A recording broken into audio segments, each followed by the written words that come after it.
Her sister's words kept ringing in her head, and Kemi realized she was right.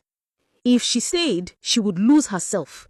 She would become one of those women who walk on eggshells in their own home, who swallow pain and pretend everything is fine until they eventually explode. The very next day, she packed her things. When Sola came home and saw her zipping her suitcase, he froze. "What are you doing?" "I can't do this, Sola. I can't stay in a marriage where I'm already treated like an outsider.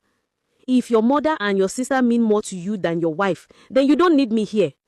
His face twisted with anger. "So that's it? You are leaving because I want to take care of my mother? You are selfish, Kemi."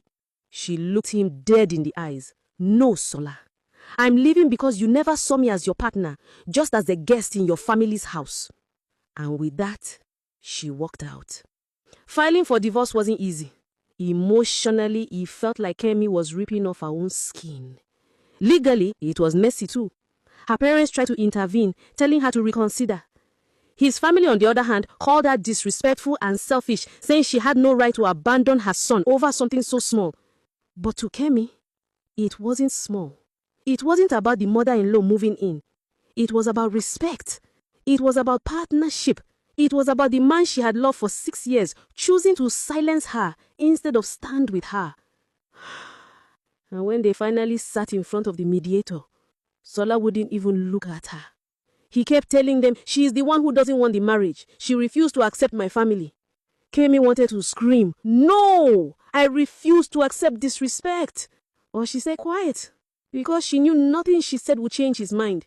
He had already rewritten the story in his head. She was the villain, the ungrateful wife. The first few weeks after the separation were brutal. Kemi couldn't sleep. She kept checking her phone, half expecting him to call and apologize, to beg her to come back. But the call never came. Instead, she heard through mutual friends that he had already moved his mother into the apartment, and guess who was always there too? Bisi. It stung. God, it stung so badly. But slowly, the pain started to fade. She threw herself into work. She leaned on her friends and siblings, and most importantly, she reminded herself that living wasn't a failure, it was survival. Because truthfully, if she had stayed, she would have drowned in that marriage. People often say marriage is about sacrifice, and Kemi agreed. But it's not supposed to be one-sided. She had sacrificed 6 years of her life building something with Sola. She sacrificed her time, her emotions, her loyalty. Yet, when it came time for him to choose her, to protect her, to stand by her, he chose them instead.